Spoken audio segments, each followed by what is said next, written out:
Hello, I'm Deborah Walker. This is Food for Thought, and today I'm with Mary Wingo, who's a Ph.D. scientist and stress expert and an author of the book, The Impact of Human Stress Response. Welcome, Mary. How are you? Oh, wonderful, Deborah. It's really good to be here with you today. I'm really, really interested in what you've got to say today. I really am. And first of all, though, I'd like to know, how did you become a scientist so focused in the area of stress? Well, actually, my degree is in physiology, and I've dabbled in many aspects of the biological field. I've got a lot of experience in molecular biology, biochemistry, and as well as the analytical chemistry as well. And the thing about what really drew me to this was it was my geeky self. I was always interested in how pathology, how disease forms in general, because it's sort of like this giant mystery that's present in the biological and health sciences. And when I came across sort of this cross-disciplinary field of biopsychology, it was just utterly fascinating, because what they look at is it's usually humans that they're looking at, but there's many other organisms that one can study the stress response with. But for this particular angle, it was the stress response in humans and how humans adapt. And basically, the stress response is really an amazing set of mechanisms that allow the organism to actually change morphology, change the shape on how the shape of their body in order to fit whatever demands the environment screams. So that it was so fascinating, and there's so many holes in this field, and it was just utterly fascinating because nobody had really tackled it, even though there are many investigators, and there's well over 100,000 academic papers that have been written over the last 50, 60, 70 years. There's really nobody putting it together in a cohesive manner that Joe Average could understand. I mean, it's a very complex field, probably the most complex field in science, more complex than, say, for instance, quantum mechanics. And I kept waiting. I actually quit science about 10 years ago, and I became a small business person. But I still kept up with it all these years. I kept up and I kept up and I kept up. And I realized that nobody else was going to do this. I mean, literally, nobody else had cultivated the expertise.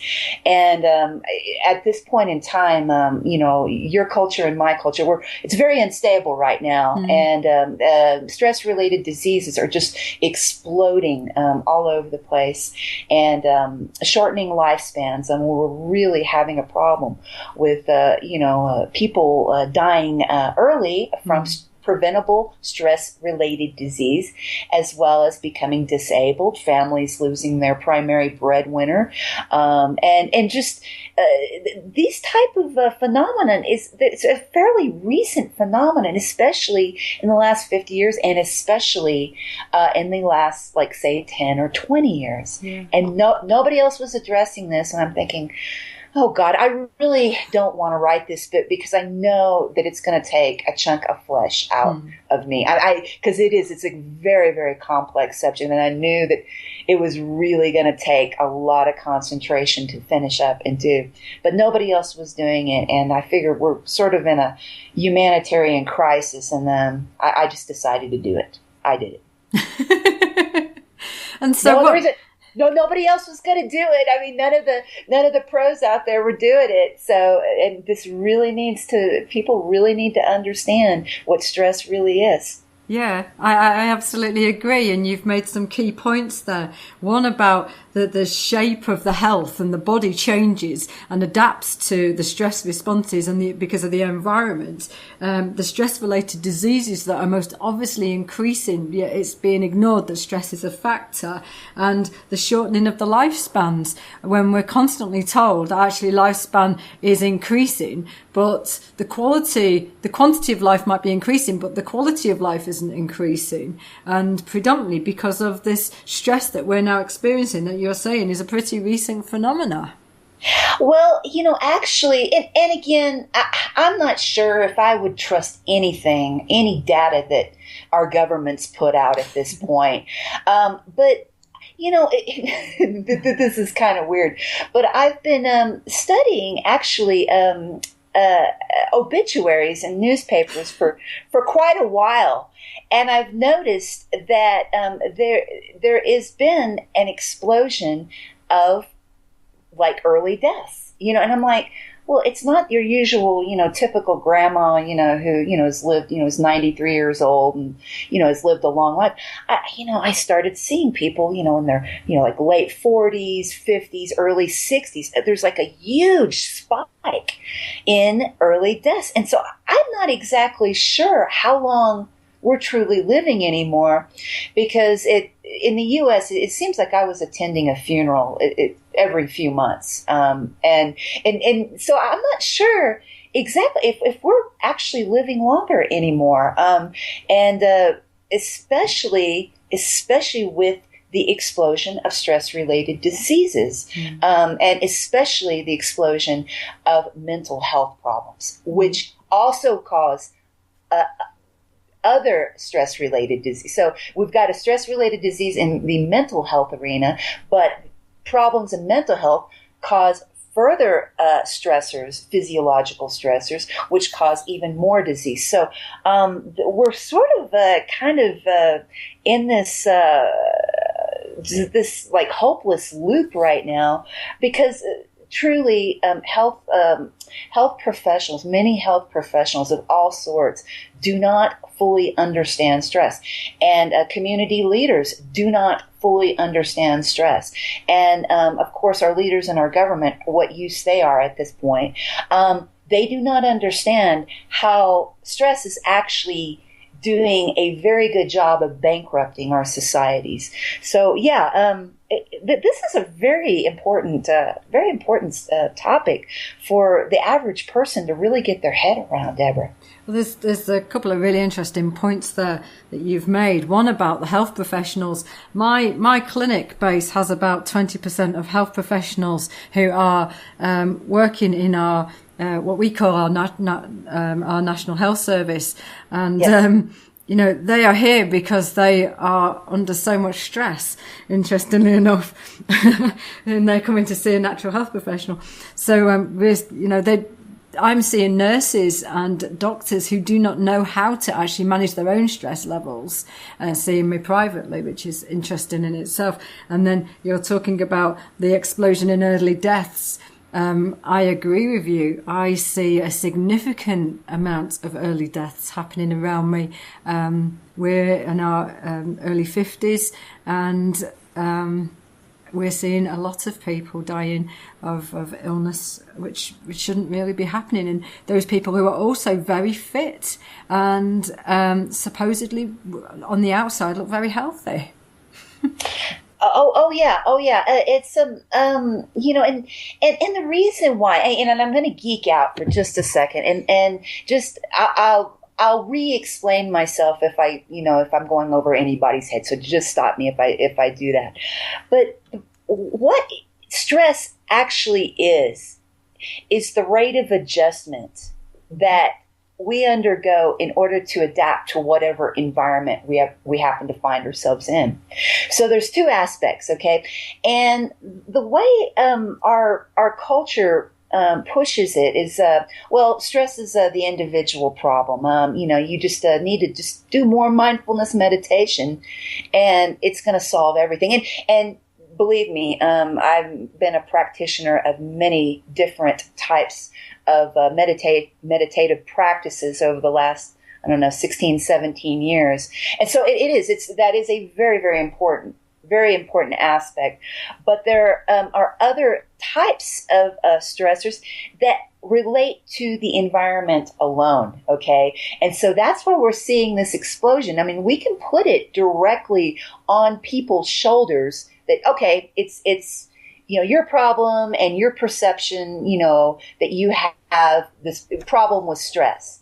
But in actuality, a big part of it is a toxic environment. And there's aspects to that. There's actually 5 major aspects in modernized society, which is causing the explosion of this stress-related illness and disability that we're seeing. And what are they in particular? What are they? Okay, and this gets very, very interesting. Well, number one is, I just call it sort of a blanket term. It's called complexity. But in reality, what this is a strain, the strain that we put on our working memory, which is our executive function. That's the function of our frontal lobes. And the frontal lobes are the parts of our brain behind our forehead and behind our eyeballs.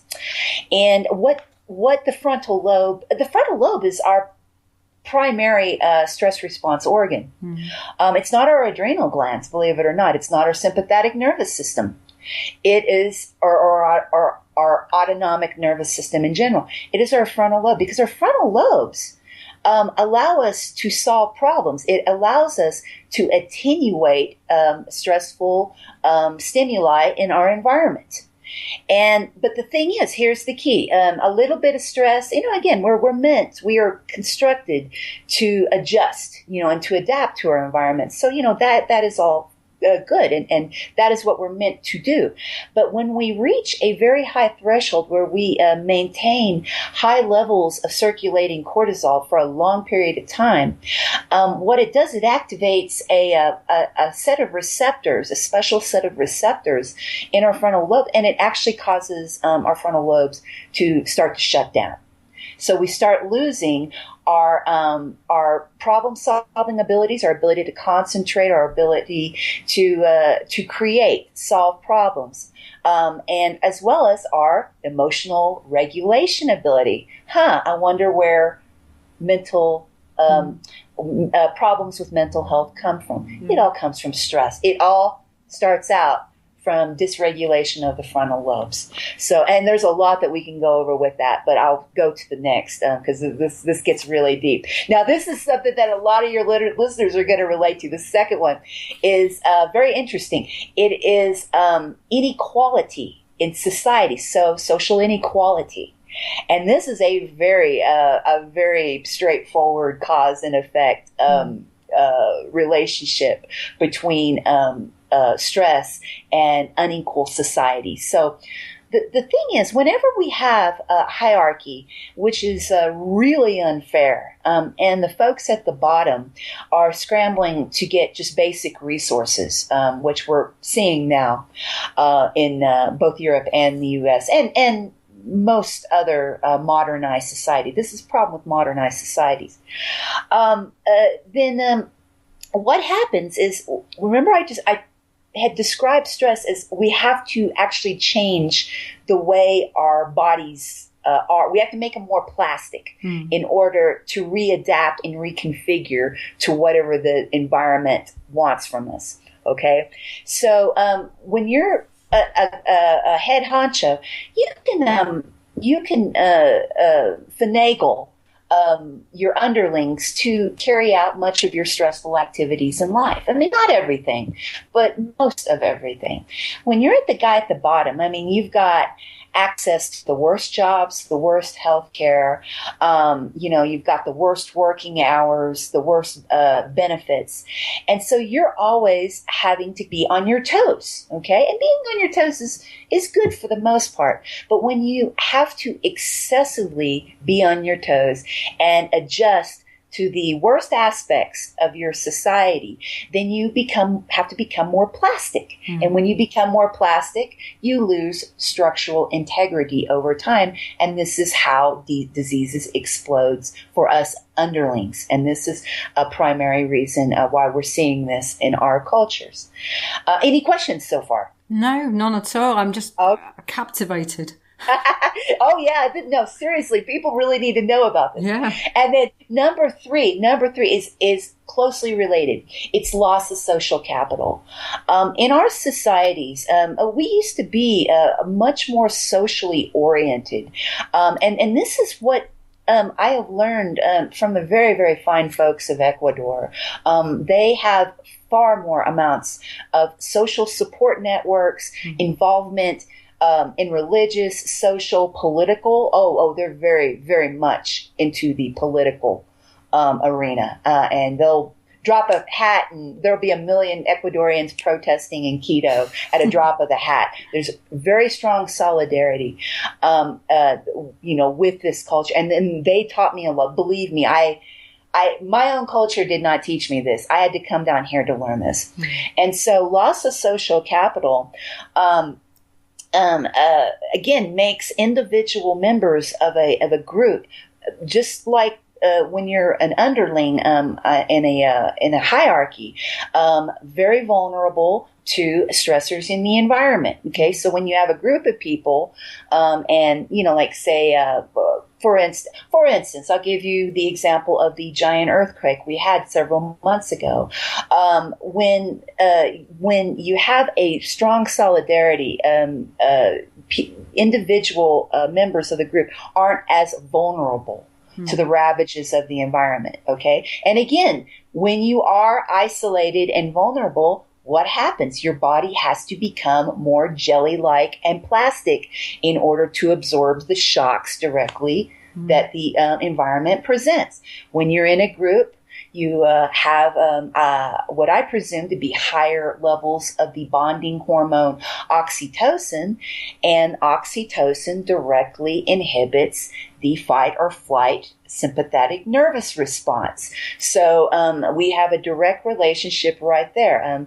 The more socially connected we are, and we've lost that, especially in the U.S. since the 1850s, since the Industrial Revolution, it's just less and less and less and less, to where a lot of us don't even talk to people. I mean, outside of work, don't even talk to our neighbors or fellow men anymore. We're just, locked up in our houses. So very, very destructive. Now we're kind of shifting a little bit toward a more chemical arena here. This is a major stressor. This is a derangement or depletion of the human biome, which are the critters that exist in our gut, on our outer surfaces and our orifices, and basically these critters of all sorts, they're microorganisms of various sorts, have evolved over, at least 1 million years to perform extensions of our organ system functioning. So I'll give you an example. What are some of the uses of the biome that we carry in our gut? Well, they form vitamins. They allow us for signaling of certain endocrine signals, of immune signals. There's important immune signaling. Growth factors. They signal various growth factors of different organs of your body. So basically, what these critters do as a collective whole is they're functional extensions of our body. And so in the last, 50, 60, 75 years or less, we've totally screwed these up with our diets, use of antibiotics, the chemicals we use in our household, personal hygiene, yada, yada, yada. We've messed this up tremendously. And, this is responsible for many, especially metabolically related diseases, but a lot of diseases in general that have exploded. There's a very, very big connection, a very strong connection with that. And finally, we just have, in general, chemical stressors. So again, apart from the derangement of our microbiome, we're exposed to chemicals that just didn't exist even 20, 30, 40 years ago. And we don't have the metabolic machinery, especially in our livers, to break these compounds down. Because again, it takes many thousands of years to just be able to adapt to very, very simple changes in the environment. The rate of adjustment for which we have changed our environment has exposed us to many compounds for which we just don't have the ability to adapt. And they put stresses on other organ systems. And finally, and these are voluntary. The involuntary chemical exposure is just simply contamination and pollution of our air, soil, and water. And there's an investigator out of Cornell University that did this huge meta-analysis a few years ago.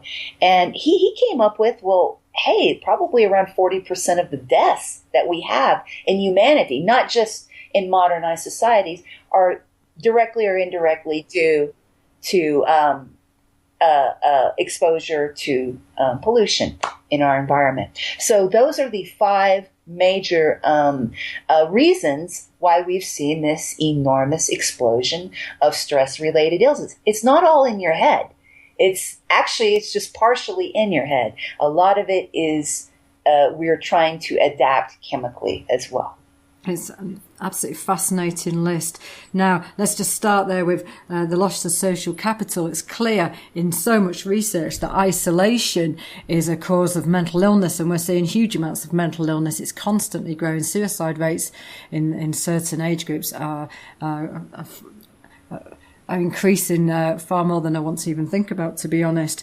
And you're absolutely right around the social support. It has just dropped. We're a society now that depends on things like technology. We're isolating our children off more and more, earlier and earlier with technology that allows them to sit on their own. They feel that they're with other people, then they're socially interacting. But ultimately, the body interacts as well as just the mind and a finger pressing a button, doesn't it? Well, yeah. And I knew this. This isn't, this isn't any great secret in the, in the huge, stress research community out there. This is no secret. This is a very well established phenomenon. However, I didn't realize this until I moved down here to Ecuador, to what extent this does affect society. Latin Americans, in general, are very, very social creatures. They're very, very charming, and the society and the culture. In Colombia, Peru, Ecuador, we're all neighbors here. Very, very just lovely culture, and people walk everywhere. Every place is walkable, and public transportation is very prevalent, but people walk everywhere. And I started noticing, and much more than in Mexico. I'm from Texas, so I'm very familiar with the Latin American culture from Mexico, but it's very different in South America.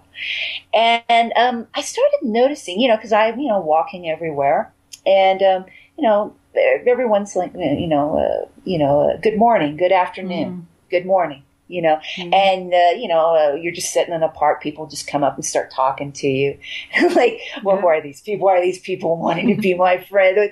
And I started realizing a change in myself, that I'm like, at that time, my Spanish is pretty good now, but at the time, it was still fairly weak. I'm like, these people all want to be my friends. Why are these people being so friendly? What is wrong? And then I noticed when I go to the socialist healthcare clinics, which we don't have very many of in the U.S., they were like either nearly empty or almost empty. And I'm thinking, well, why is this so? Why is it that usually if I have an appointment with a dentist or a doctor, I don't even have to wait. I just literally show my ID and just walk right in and not even a 5-minute wait. And why is that so? Why? And I'm thinking, well, the Ecuadorians just aren't as sick. They don't, the service is free or low cost, so it's not a matter of, like in the U.S., people just can't afford it. They literally cannot afford it. But here, we're talking clinics that are like low cost or free. And Ecuadorians just aren't as sick. And why aren't they as sick? So I started studying the Ecuadorians. Unbeknownst to them, I started studying. And it's the social capital. These people are just always socializing. Just all of the time. They are almost never alone. They're just always socializing in the cities and the churches, and again, very, very active in political movements. I have attended numerous protests here, because they'll just get out and protest for every little thing. They've had enough. They're not going to take any BS. They're very, very democratic. And, it's not just like say in the Occupy movement. I was part of the Occupy movement in the U.S., where it's usually just adults. You have entire families, grandmas that are 80 years old, little kids that come in and join the protest. And so it's the most fascinating thing I've ever seen. And the social capital has improved my health here. And I don't know, lost a ton of weight. And of course, the food is organic and excellent and all local, including the milk, including the dairy, including, fantastic food. But between that and the really good social, because the social aspect, I don't know. I've totally transformed as a human being here. I agree. Myself. I absolutely agree. I moved to Ireland, and I was living in near London, and I actually left my corporate job because of stress, and then started what I'm doing now. And then I left England to move over to Ireland because of that very reason. The social aspect over here, it's still very community orientated, still very family orientated, still very religious. So they go to a lot of gatherings, and they're always doing something. There's always somebody round at the house, and there's always, yes. I laugh because no longer can I walk around my own home naked, because there's always somebody who walks through the door. And so you're never on your own for very long at all. And they still look after their elderly. And so the younger generation become the carers of the older generation, and the older generation are looking after the babies. So it's still very integrated like that as well. The support networks are still very much there. And very rarely do I hear people are stressed over in my Irish clinic. It's not so much stress that I'm more often dealing with. It's more chronic disease states in other ways. But it is fascinating because the culture is so very different. It sounds like it's very similar to Ecuador, but we are missing the simple things in life that we have just ignored and don't consider a factor. But actually those things are incredibly important. The support network of our culture and our communities is incredibly important to our health. Oh, absolutely. Absolutely. And like I mentioned before, it took me 20 years to really get my head around this. And believe me, I followed every aspect of the human stress realm. Of every level of science, social science, economics, political science, looking at this. And I don't know. Especially when we're looking at this from an economic standpoint, Deborah, we're okay. The world, the world gross domestic product is somewhere around 70 trillion a year. And again, this is back of the envelope calculations that I've done. If somebody, if an academic wanted to, do some real bean counting and do a real meta-analysis, it would probably be much higher. But we're looking at probably a minimum of 10% of our world domestic product being just eaten up by, problems associated with stress, whether it's the medical aspect, whether it's like lost work days, whether it's, institutions and businesses losing profits from employee stress. I mean, you name it. I know in the U.S., it's absolutely bankrupting us, especially, and it's bankrupting us through the healthcare system and through the loss of productivity in the corporate and institutional world, and it's absolutely we like to, again, there's a tremendous amount of corruption in our systems right now. The bankers, the head honchos, just basically, taking everything that they can. But the big thing is the stress that we are subjected to that we don't even have a vocabulary for. We can't even protest. We can't even put together community activist groups because there's no vocabulary. I mean, people, they know they're stressed and they know their job might be killing them or their community might be extremely stressed and in decline, but they don't have the vocabulary. And unless we get this vocabulary into people's consciousness, we're looking at probably a lot of families where, the elders are, going to die a fairly early death and the young people aren't going to have kids. And so that's going to be the end of the line. I mean, this totally is related to stress at all levels. And we've got to do something about this. Well, in the UK, let me just give you some UK numbers. In 2014, 2015, 35% of all work-related ill health cases were actually stress-related. And we lost 43% of all working days were lost to actually stress. Astonishing numbers there in itself. Presenteeism it's actually on the rise. That's another aspect of it where people are just obviously showing up and hardly doing anything because they're not physically able to. And then there's the Cambridge University researcher Barbara Sakhalin who studies mental health disorders. She actually was saying that there's an increase in urban environments, partly due to the stress of urbanization and competitiveness within those environments. But the debt is something that causes an increase in mental health disorders. And she's likened it to just over 9 billion spent on drugs and counselling and other psychological treatments. The rest is basically lost on productivity, sick days, early retirement, and the presenteeism. And so it's huge financial numbers, even in the UK. And she's saying about the anxiety disorders linked with children, which is just really scary when you consider it. Because, as she says, these disorders don't just happen for that period of time. They carry on throughout the rest of their lives. They become almost cumulative. And if it started in childhood, and we have testing over here in our schools, which is continuous. And I saw an increase in children coming to see me around the age of 12 and 13 years old. And they've got anxiety and stress because of all their testing they're going through.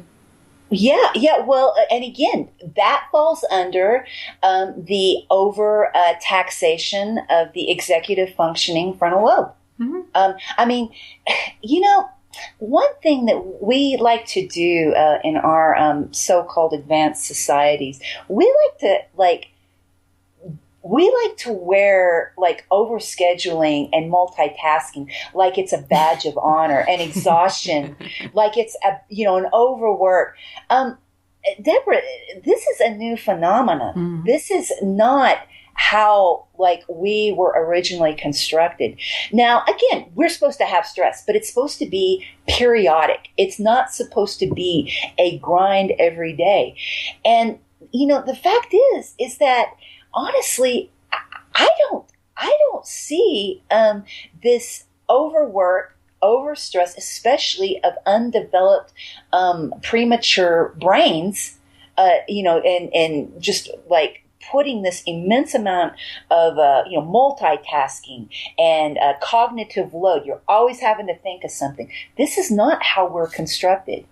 This is not how we're constructed.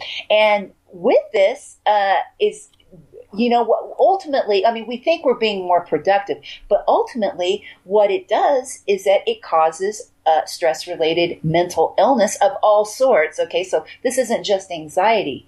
This causes stress-related mental illness and also diseases, actual, like, say, heart conditions, diabetes, yada, yada, yada, stuff that is basically in the last 50, 75 years has just exploded. Ultimately, it's very unprofitable. Because if you're like losing productivity due to downtime and exhaustion and stress-related diseases, you have a heart attack, and you have to be off work for 6 months, and in the U.S. it might cost you $25,000 after insurance pays, so you have the monetary stress on top of that. It's taxing our brains. And I know this because, hell, I am a Ph.D. Mm-hmm. I am an overachiever. I've been through this. I got my Ph.D. fairly young. So I know exactly the damage that this caused me. And it's taken me personally a number of years to unwind those habits and damage that have been forced on my frontal lobe. And so ultimately, nice and easy, and maybe in an occasional, challenge, stress free. You don't want to have bored children. You don't want to have children unstimulated, but overstimulation it's going to destroy the next generation. Also, from the research I've been reading, and I can't remember the names of the psychologists, to be honest, off the top of my head. I was just looking for it there on my computer. But there's 2 psychologists, and they took a group of people out in 2012, and they removed all of their technology, and they took them out for, I think it was 4 days into the wilderness, and they did a test prior to going out, which was a measure of their creativity, and then a test on when they came back, and there was a 50% increase on their return of their creative thinking. We're actually reducing our creativity. And yes. I dread to think what that's going to do in the long term, as we've depleted our courses in our schools in the UK. I don't know what it's like in the US, but in art, in music, yes, in all our ability to express ourselves naturally, and it's all become very much, you have to learn everything by rote and be incredibly intelligent around all of these specific subject matters, but the connectivity between those subject matters needs creativity, it needs creative thinking, and I worry that we're losing that. Well, yeah, and again, this is why we keep coming back in this discussion to functioning of the frontal lobes. I mean, people don't realize what they do. A lot of what we do, the habits that we have in the modernized, westernized world, actually damage our frontal lobe and our other memory consolidation centers and emotional regulation center. I mean, I can go into like the anatomy and physiology of this, but it's not pertinent. It's the fact that our frontal lobes are our problem solving. It's our primary stress response organ. And if you start jacking with it and messing with it, and overtaxing it like you would a muscle or your cardiac muscles, then you will get dysfunction. And if it keeps going on, it's going to be permanent. And so it is very important for frontal lobe health. I mean, I know that doesn't really exist, but to protect our executive functioning, I mean, there are specific things people can do to protect their executive functioning. Because, and then another thing too, you're bringing up childhood anxiety.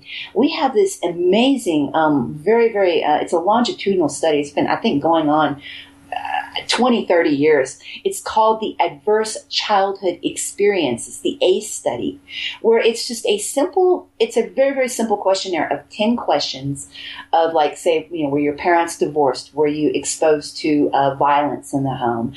Were you exposed to, your parents had mental illness? Questions like that.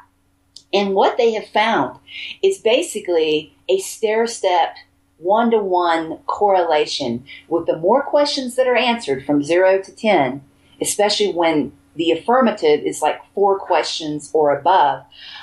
What we're seeing is if you were exposed to this as a child, your odds of getting just almost every type of disease known to man is just, it explodes. And so what they found out is that children who have been under a tremendous amount of stress and or abuse as a child, they end up living around 20 years less. I mean, they have found this. This is something. So, and then the cost of this, the cost of, like, say, childhood abuse, and again, these are very, disparate studies. So, I mean, it's probably a lot more than this. We're talking probably just for the U.S. around $1 trillion. Just for that. Just for that. I mean, forget the rest of the world. So that's what I'm saying. We're looking at a loss minimum of 10% of our global output. This doesn't count paying taxes. This doesn't count, putting food on the table, putting a roof over it. We're talking just lost resource directly. And this is all preventable. This is totally preventable. Oh, just going to stay with children there for a moment, because I've just recently read a piece of research that was talking about diet in pregnancy and how feeding the fetus it's obviously very important, but how it actually changes the stress response later in life. So we're actually setting up our children's stress responses right at the fetal stage, right in pregnancy.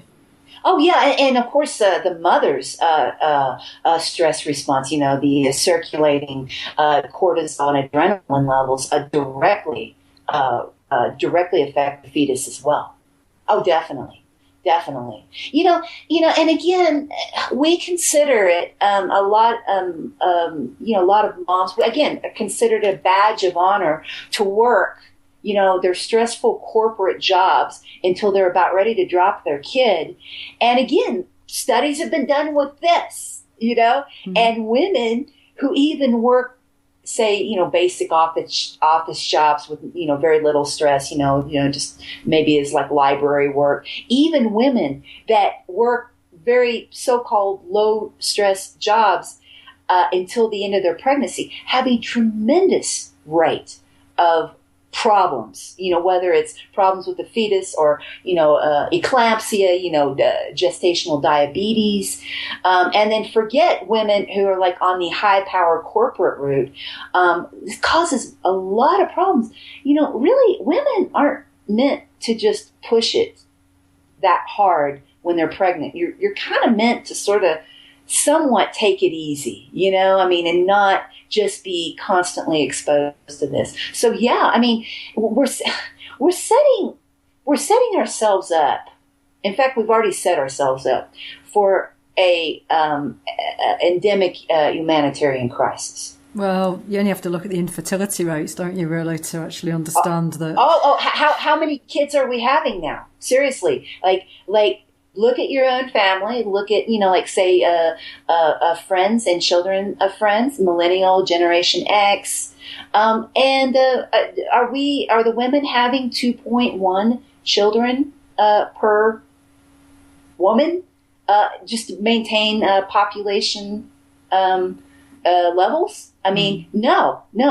In the U.S., especially for the Caucasian group and the Asian American group, we're not having hardly any kids. I mean, just again, this is just anecdotal, but a lot of my female friends over 40, only half of us have kids. Yeah. Forget even having 2 kids, just even having 1 kid. And so, again, you have to have 2.1 just to keep the population stable. This is the problem with the population decline that we're seeing in many parts of Europe that have become at, crisis levels. Women, they have infertility, and plus just when you're constantly having to work, and push it hard just to feed yourself and keep, the rent paid, you're not going to be interested in, having 3 kids. Well, the body's not interested in having 3 kids at that point because it's too tired. Exactly. Well, circulating cortisol directly affects fertility function. So even if you wanted to have kids, even if you were trying to have kids, you're just not going to ovulate as much, and then you're going to have a lot more miscarriages and so forth. So I mean, you see this in animals. It's not just humans, but you see this, like say when you stress out guinea pigs and rats. You also see the fall of fertility. So it's not increased use of birth control or anything like that. You also saw this during the Great Depression in the 30s, where there was, even though people didn't have access to birth control, you had a huge dip in fertility rates as well, and hence the baby boomer generation, when the stress lessened and it was a bit more prosperous and people weren't worried about being killed at war or, starving to death or anything like that. Well, all of a sudden, women became more fertile and started popping out those babies. It's really fascinating, isn't it? Now, let's talk about the microbiome and the gut and the microbial diversity, because there is research linked with Alzheimer's around the microbial diversity and how important it is now for health. And obviously stress depletes the diversity. The diet's depleting the diversity of the actual the microbial diversity. So there's a massive issue here, isn't there? Because there's so many factors. But I've just been recently delivering presentations on Alzheimer's. And Susan Lynch's work, I was talking about, she was talking about the sinus microbiome diversity. And it's incredibly important, and we are missing this. And we've been using things like antibiotics for years and other things that are basically reducing this continuously. But I think it's a big factor in mental health and neurodegenerative diseases. Oh, absolutely. And I actually cover this in my book. Yeah. And again, you could go on for volumes, and we go on for volumes and volumes on this. But let me just go over just some really basic functions that the microbiome is responsible for. Let's see what we have. We have digestion of various molecules, okay, immune system development, a defense against infections, synthesis of vitamins, assistance of fat storage, blood vessel growth, behavioral development, and regeneration of the skin and various levels of the epidermis. Okay, so that just right there. Okay, now, and also, I've got a list of all sorts of diseases that have been found over the years in various studies to be directly related to disruptions in the gut biome, and we're looking at stuff crazy like schizophrenia. We're looking at non-alcoholic fatty liver disease. Yeah, we're looking at of course all levels of inflammatory bowel disease, Crohn's disease. We're looking at obesity. I mean, you can actually, like, for instance, you can do, this is funny, a fecal transplant, which, you take some of the poo from one mouse that is obese, and has a certain biome profile, and you put it in, like, say, a thin mouse that, that does not have this profile, and you can actually induce obesity. Well, they've done something similar with Alzheimer's, didn't they? They basically took the pathogens and put it into another mouse, and they created the similar sort of neurodegenerative disease in the other mouse. Oh, yeah. Oh, and you're seeing this with autoimmune. There's most all the autoimmune problems, even those that aren't even related to the gut. Again, we have a lot of immune signaling that gets disrupted, and what happens, instead of, for instance, in this case, instead of the body becoming too jelly-like, okay, it becomes too rigid. See, so you have two states of the body. You've got a more flexible plastic jelly-like state, and then the other pathological state that comes is when you don't have a sufficient flexibility in the tissue, and it becomes too rigid, and that's where you get your autoimmune problems, which again were not much of a problem 50, 60 years ago. Well, the explosion in thyroid issues is huge just recently. Oh, yeah. Actually, you know what? I had a genetic Hashimoto's hypothyroid problems all my adult life. I completely cured them down here. Completely serious. Like all of my adult life, battled with highly elevated antibodies, messed up TSH levels. And down here in Ecuador, first time in my adult life, everything is normal. And that's part of the, reason, where I've been able to like lose so much weight. But yeah, all this is curable. All of this is, if not totally curable, there's a tremendous amount of relief that can be sought just by, making sure your gut profile is adequate. Now, Mary, I've just realised how, the time on our interview, which has just flown by, I have to say. Right. And it's been one of the most interesting interviews I've done. How do you suggest we protect ourselves from stress in a Western society, in the way we live it in our modern life, without moving to Ecuador or Ireland? Well, okay, there's several components. Number one, the very first thing I want your listeners to take home is to really understand that stress is additive, okay? So, we might not think that, multitasking, sitting in traffic, and being in a bad marriage, or bad relationships, having bad, stressful relationships, that they're not even related to each other. But they are in that as you activate your complex set of stress mechanisms, okay, it becomes additive. And this includes good stress as well. It's just how much rate of adjustment that you're having to push your body in order to adapt to the environment that you find yourself in. So remember that. So, like, for instance, I'll give you an example, like for myself. When I was writing this book, I knew this book was going to take a lot out of me, because I knew that I would need to go through and review volumes and volumes and volumes of literature to really get the most up-to-date, perspective on this. Well, I basically, had to really watch what I ate. I went to bed at 8:00 every night. I controlled the level of stress that were in other parts of my life. So, like a marathon runner, like somebody participating in the Olympics, you have to sort of condition. If you're looking at facing a lot of stressors, you have to take care of yourself like an athlete would, conditioning, preparing for a marathon. So, and a lot of people don't do that. They just basically, push themselves over the cliff.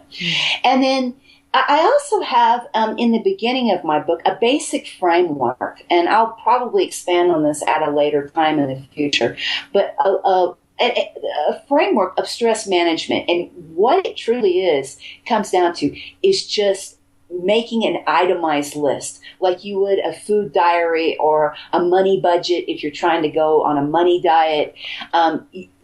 You take the 5 major classifications or reasons that we have stress that we went over earlier, and you understand what those are. You're an average person, you understand, and you make a list of every single stressor that either you are subjected to by the environment, or you subject yourself to. And you literally go through, and it might take weeks, and you might need to have help from, like, say, your family to, like, really help you conceptualize, because you may not even realize it. And this sounds a bit extreme, but the thing is that when we're looking at, like, loss of breadwinners in families, when we're looking at poverty due to disability, when we're looking at that level, when we're talking about bankrupting entire families because of just the costs of dealing with this preventable phenomenon, it's well worth it. It's free. It's free. I mean, you can have a therapist help you go through this. You can form community groups, and then you do this. And then when you get through this, if you have, right now we've got communities that are very stressed as well. You take that and you rinse. And you rinse, lather, and repeat on the community level. And this is where you can get into social activism, okay? Because this is destroying a lot of communities. And people, again, they don't really understand. They don't have the vocabulary for it. So it's basically just making an itemized list and then eliminating it like you would a diet. Okay, so I have clients who would have hundreds of things on there. Literally. Yeah. And I have sat there and watched clients list so many things. Even I've been shocked at it. How do you prevent the list from getting stressful just in producing it? How do you suggest that? Well, then you just have to break it up. I mean, if it's triggering, because again, this triggering phenomenon that pushes people into dissociative states. Again, dissociation again is a core of basically all mental illness. Then you just remember stress is additive, and if it's adding up too fast, then we're just gonna do 10.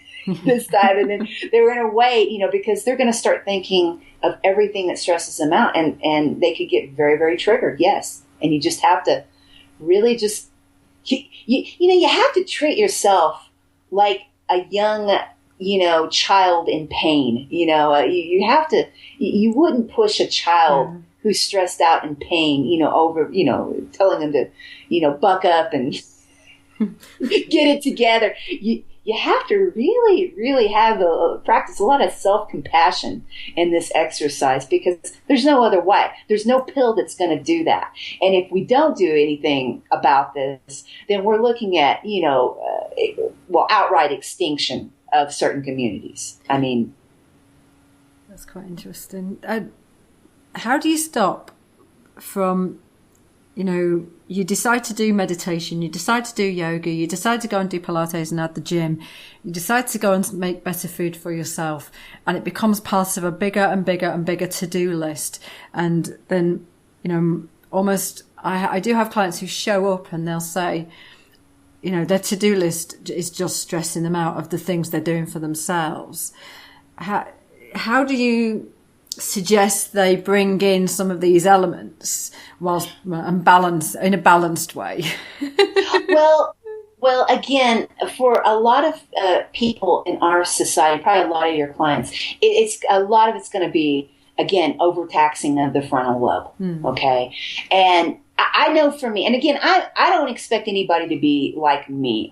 All I've done is experiment for myself, because there's really no other framework. I mean, I had to, I'm going to be, little Miss world leader expert on this. I need to, really figure this out, because it really hasn't been figured out.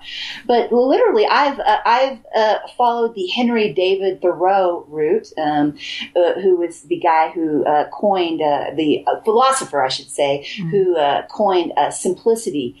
I've just eliminated a lot of stuff. I mean, I don't have a TV. I'm very, I really limit the electronic gadgets. I limit the processed food, any complexity, any stuff, the further you get away from Mother Nature, the more the odds are that stimulus is going to be stressful. Stressful, toxic relationships. Again, I quit science 10 years ago because it's totally Machiavellian, and really, there's no room for truly creative, honest people at this point. Like everything else, it's become very corrupt. I've changed my profession. I mean, again, these weren't easy things to do, but then again, I've probably, for myself personally, probably taken off 10, 15, maybe even 20 years off my physiology. I mean, my body is like better than it was at 20. So it does pay off, and you can reverse a lot of damage. It's not necessarily just, doom and gloom. You can reverse this, and you can reverse it fast. Mary, it's been a great interview. I have to say, it's been absolutely fantastic to listen to you. Tell my audience how they find out about you, how they get hold of your book, how they contact you. Absolutely, Deborah. Well, number one, I would, if we can discuss this, if you are open, I would love to come back and discuss like a different angle of this, any angle that you think your listeners would benefit from. And they can come to my website, marywingo.com, and they can download, a portion, actually part of the book that goes over this basic stress management framework. They can download that for free, and I've also got a little teaching video that I taped on top of a giant mountain here in Ecuador, way high. I couldn't hardly breathe. And what I can offer consulting for various businesses, because I'm telling you, a lot of businesses are hurting badly because of the high amount of employee stress. I can consult with that. I can coach. I've got very, very limited time, but I can actually coach individuals through this framework if they need it. And they can contact me. I can see what I can do to get them fixed up. They're still sort of in the developmental stage here. But they can contact me. They can pick up the book. The book is a necessity. It's very low cost. I kept it low cost so that a lot of people are under financial strain. Basically, almost everybody in the world can afford it. So they can pick up a copy off my website or off of Amazon. Fantastic, Mary. Thank you very, very much for joining us on Food for Thought Natural Health Radio. Thank you, Debbie. I look forward to talking to you again.